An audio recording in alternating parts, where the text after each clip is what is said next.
Hey everyone, I'm Stephanie, and I believe that the right book at the right time can change lives, and that all readers should read children's literature, especially adults. So that's what we do here on the KidLit Love podcast. We celebrate all things children's literature: picture books, early readers, middle grade, and young adult novels for readers of all ages. In each episode, we'll talk with children's literature authors and discuss their books, their hopes, their dreams for readers, their writing process, and much, much more. Whether you're an adult reading to their inner child or connecting the young readers in your life with fantastic books, you've come to the right place. So grab a notebook to build your TBR, and let's get to today's episode of KidLit Love.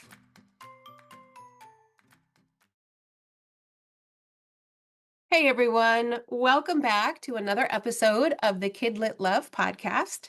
I'm Stephanie Affinito, your KidLit loving host, inviting you back to another bookish conversation with a children's literature author. Today I'm talking with G.F. Miller.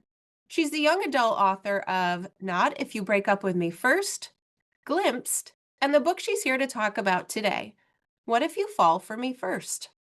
This relatable upper middle grade novel for tweens follows a girl determined to ditch her goody-two-shoes image as she enlists the cool guy classmate to snag her crush's attention. It's a book that all tweens and all adults remembering what it was like to be one will happily enjoy. I can't wait to talk about this book today, so let's get right to the episode. G.F. Miller, welcome to KidLit Love. I'm so glad you're here today. Thank you so much, Stephanie. I'm so excited to be here. I love your podcast, and I'm just honored to be one of the many amazing authors that you have interviewed. Now I accidentally just called myself an amazing author. So sorry. That was We'll weird. second that. So we're gonna keep that in there. I adored this book, and I have to admit, you could not pay me enough to go back to my actual eighth grade experience.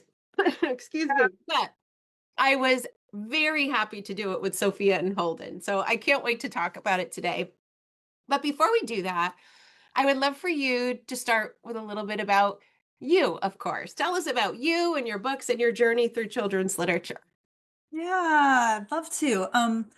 I feel like the very common experience of many of the authors you've interviewed has been that they can look back and realize I was always writing, I was always a writer, and yet it took this series of events to become a published author. And same for me. I think that I was, when my first book got published, my dad pulled out this article that had been published in the small town newspaper when I was in eighth grade, that was like a bent fairy tale retelling that had, I guess, won some contest or something. I had completely forgotten about it. And he was like, had saved it. It was so cute. So I'm like, oh Oh, yeah, I guess I always have been writing. But it didn't feel necessarily like a gift. It just felt like a normal part of, yeah. um, like, doesn't everyone stay up all night trying to write a novel on their friend's mom's word processor that's not even really a computer? Uh, so um eventually in my 20s I felt like, oh, I think I've got a novel in me, like, but for various reasons I just didn't give myself permission to sit down and write one. It felt very kind of narcissistic almost to to think that's how I should be spending my time. And then eventually, I have a writer friend who I had showed her a couple of my short pieces because I just wanted feedback, and she's like, you need to write a novel. And I Mm. was like, okay. So I just went home and wrote it. So That's what you needed. You just needed that little bit of push. yeah, I just needed my friend Mary Lambert to just tell me to do it, and then I did it. Wow. So here we are. Here we are. Well, wait a minute. From that to here we are. Now, tell me about the in between. Just a little bit. Okay, let's see, in between. So I wrote the first novel that Mary told me to write, and spent about a year trying to find an agent, and it just I got a good number of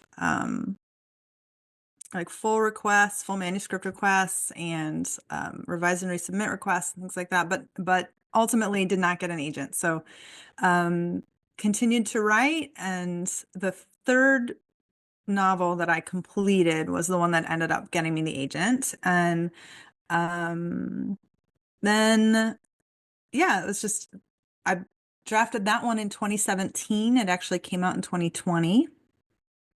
And then um, COVID kind of shut the whole world down That was the year. at the same Everything time. book come out in 2020. It's like, oh, okay. Yeah. So that one didn't get a whole lot of love and attention that I was hoping it would get. Yeah. Because we all just retreated inside our houses. But that's okay. Then I had the opportunity to work with the same editor, Jesse Smith, who's now at Aladdin, who was at Simon Pulse with my first book. And I just love Jessie. She's such an amazing editor. We work so well together. I, yeah, she's insightful. She's encouraging. I love her to death. So I was really excited to get to work with her again. And so now here we are writing middle grade rom-coms. And Yes. honestly, when we decided to write the first one, no one had heard of this. We were like basically making it up a genre as we went along. And then now there's a lot coming out, and it's really exciting because I think it's filling a gap that has been Yes. there. And so, yeah, that's I agree. In fact, when your book first came, I almost said across my desk. That's not how it works anymore. Right? When your book first came through my email feed, I literally stopped the scroll and went a middle grade rom-com. Like this is a genre that we need, that we don't have, that is a gap that I haven't had on the podcast.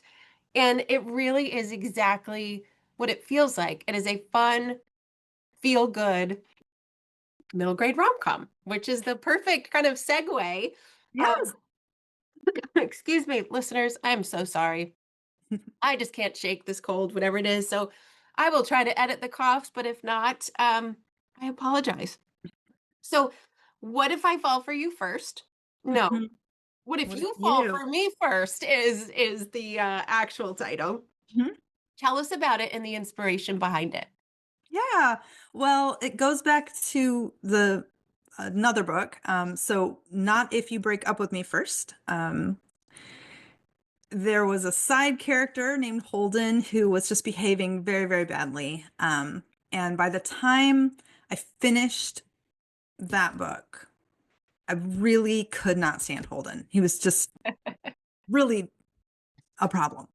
And so when we started talking about what might be next, he came up for me as, I'd really like to get to know this guy better and find out what's going on with him and if he could be lovable. Yeah. um Once I knew that I wanted to write about Holden, Sophia just was the clear foil for him. She was the friend in the first book that was always positive, always sweet, never participated in any of the bad behavior of the other kids. And so since he was the worst, I thought, well, better get together with the one who was the best.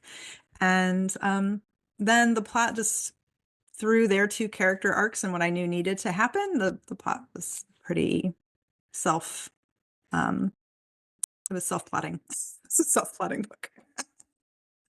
So I would love to dive into that self-plotting because I love hearing about the process. And so many authors, of course, have their own unique process where some just start writing and they have no idea what the backstory of the character is or where it's going to go until they write through it.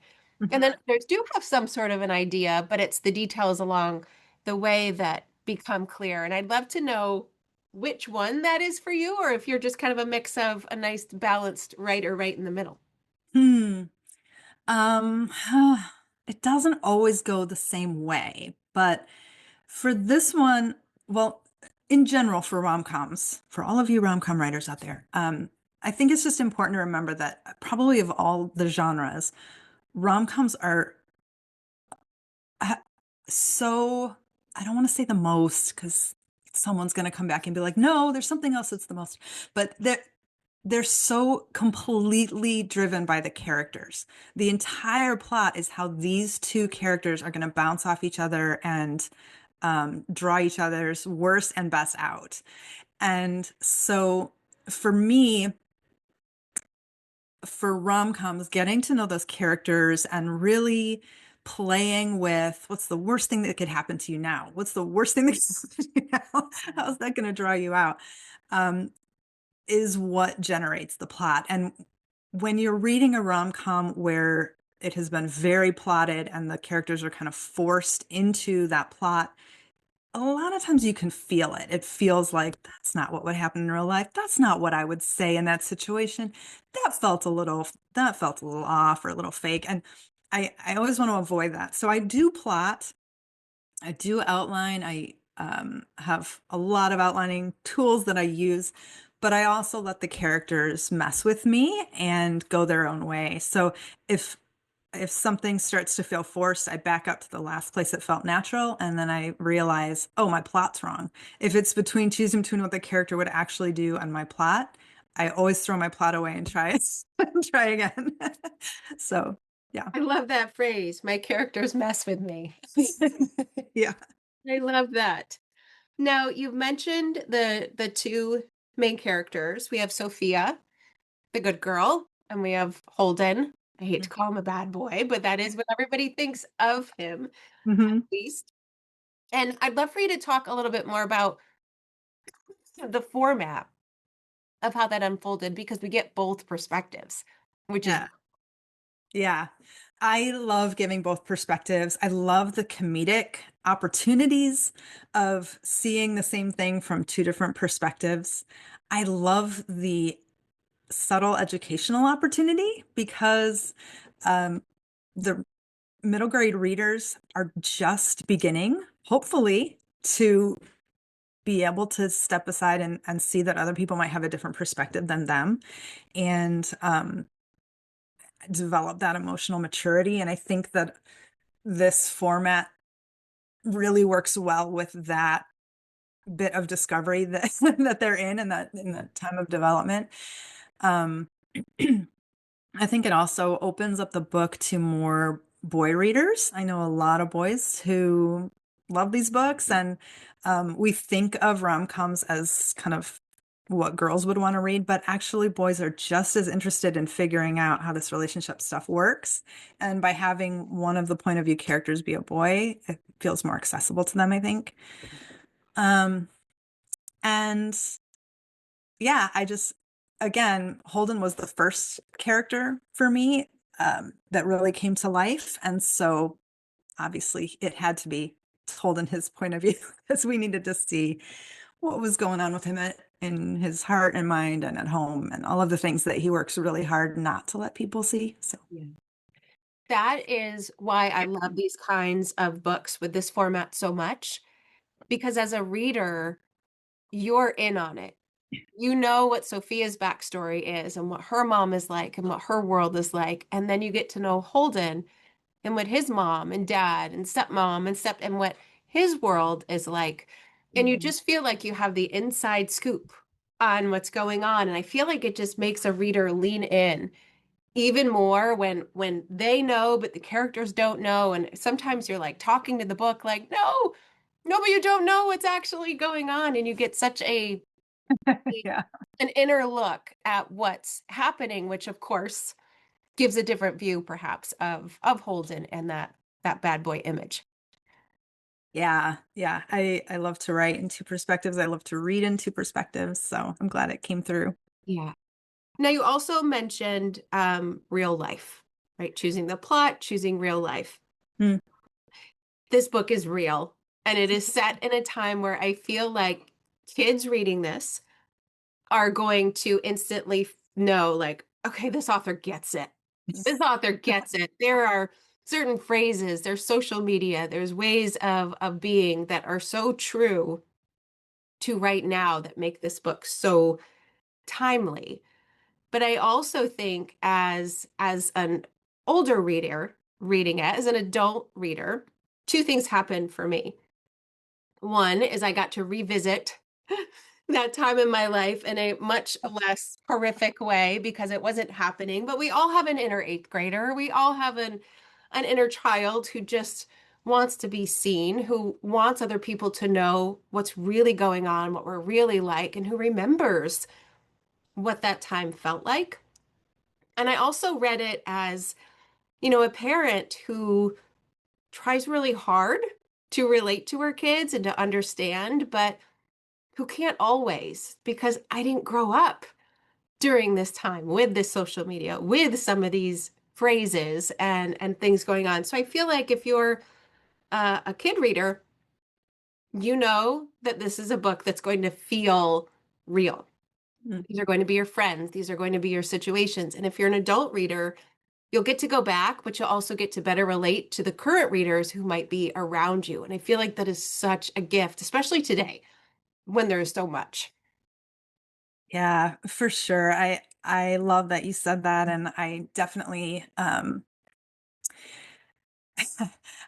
as the author, diving back into middle school um can be very like, I don't want to go back there. Yes. Oh no.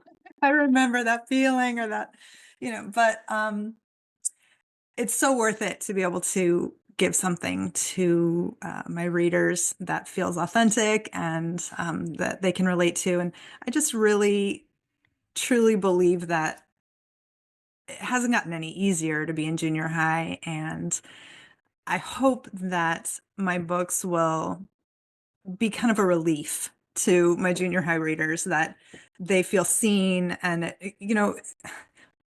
all of that junior high stuff that comes up that I dwell in probably way too often is that feeling of like, nobody gets me. And if they did get me, no one would like me. And I have to like, um, yeah. And sometimes it's like, and I don't like anyone, including myself. I hate everyone. I hate this whole world. There are moments when it's, and we didn't have to live that live and online. Right. We had some space in our own heads to work that out. And I hope that my books will create a little bit of space in my readers' heads to be like, oh, I'm not the only one feeling this way, or oh, this is a normal experience, and also that ability to step back and laugh at ourselves a little bit. I remember a huge piece of that time is that we take ourselves so seriously. Yeah. And if we can just take a step back and realize that there's a little bit of humor in how high the stakes feel and how wrong our choices can be, I think that's a good thing that, yeah, for Yeah. junior high That I readers. think is the beauty of books in middle grade. It's the beauty of, a middle grade rom-com to take that genre phrase is that it's hard. It's really hard. And when you feel alone in your actual life, when you're not sure, who are my friends? Who can I count on? Does he like me? Doesn't all those questions, they can be really hard to go to someone with or to think about. But when you have a book like this that feels so real, that is so real with what the interactions are with all of it, it just gives you the opportunity, number one, to know you're not alone, but number two, to realize that there is a way, right? There is a way out, there is a way through. And as you mentioned, it can often be done with a smile, with some friends close by, because we've said rom-com a couple of times, but this is also a book about friendship and finding your people and figuring out where your place is. So listeners, there's more than just, the first crush. There's also a whole lot of family dynamics that readers could relate to as well, both both sides of the coin, so to speak, going on. So I think there's just so much in this book that no matter who the reader is, there's at least one or four entry points. Yeah, thank you. One of the pieces I loved so much, and I read this part and I thought, oh gosh, she must have known who I was as a writer, as a child. But in the book, as Holden is helping Sophia, um, she ends up sending uh giving him his number, her number, and writing her name for him. Really? Bubble letters, a smiley face eye, like that is not fierce. That is not going to up your cool factor.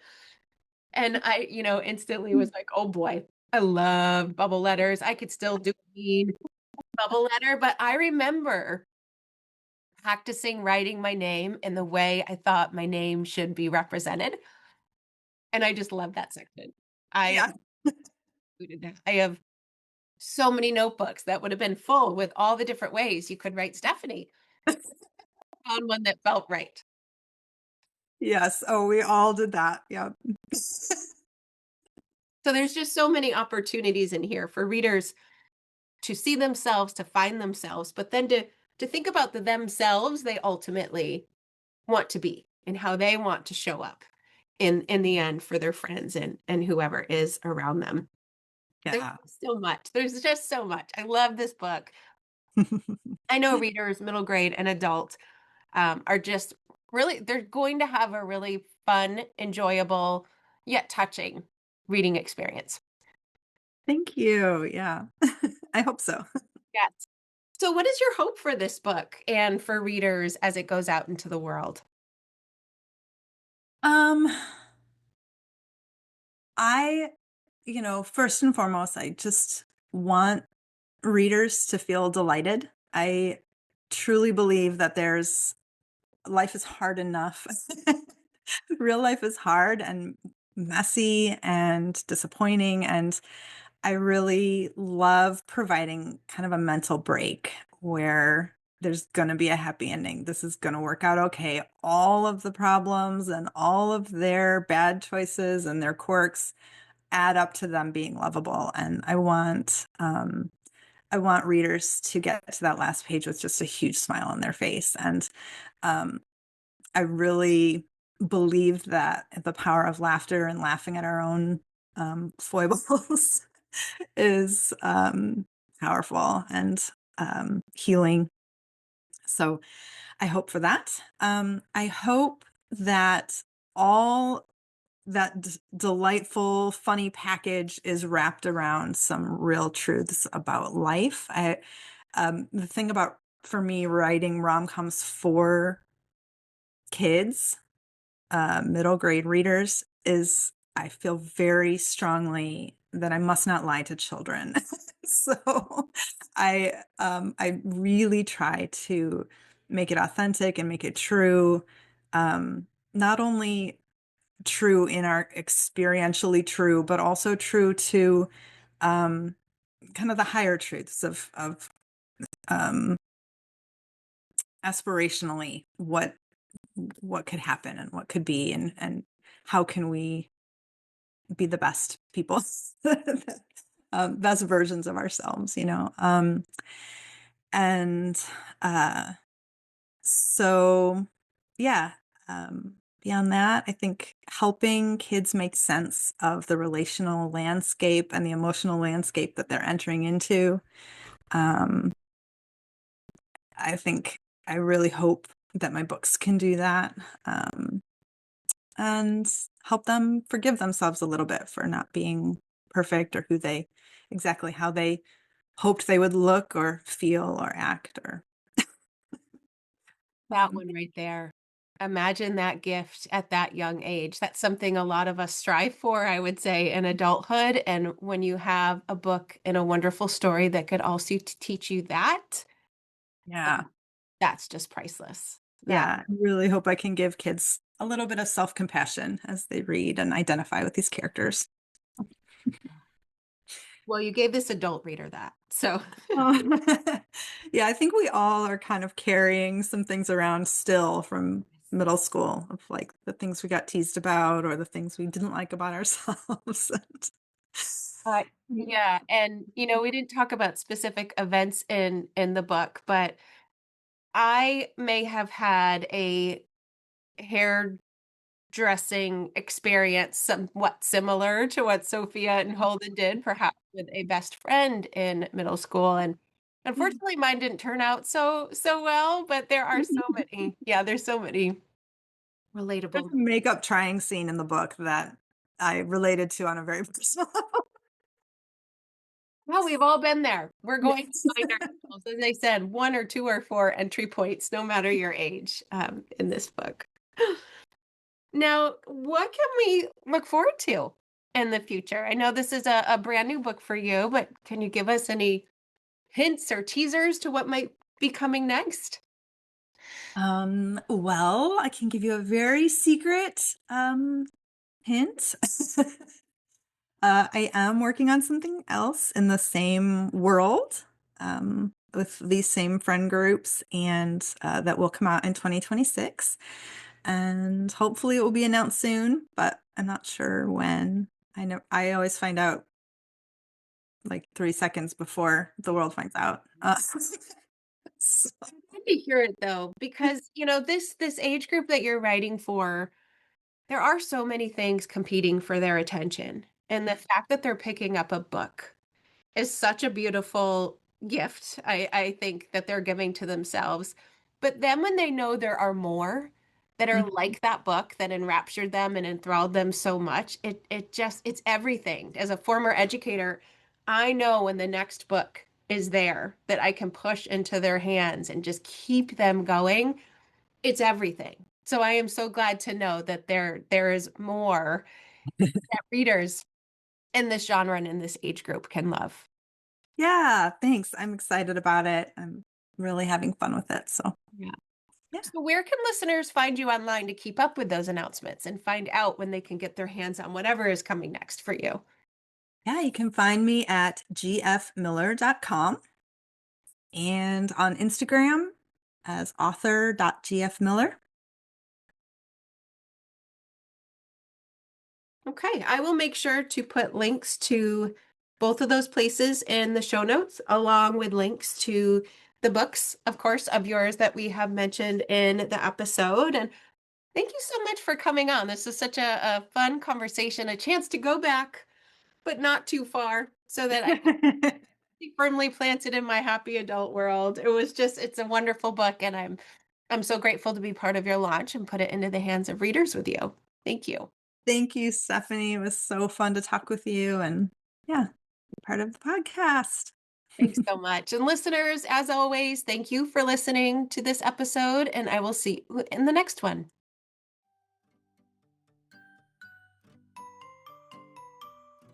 Thanks for listening to today's episode of the KidLit Love podcast. You'll find links to all of the books, resources, and ideas mentioned in the show notes and at alitlife.com. You'll also find KidLit Love on Substack. That's where you'll find posts for each episode, monthly KidLit roundups, and an invitation to join my summer book club and go deeper into the world of children's literature. And if you loved this podcast and want more, you might like to listen to my other podcast called Get Literate. It's a podcast that explores all things books and reading, notebooks and writing to build a life you love. One more thing. If you love what you listened to today, please take a moment to rate and review the podcast, or take a screenshot of the episode and text it to a friend. This helps the podcast grow and builds our bookish community of KidLit Love. Thanks for listening.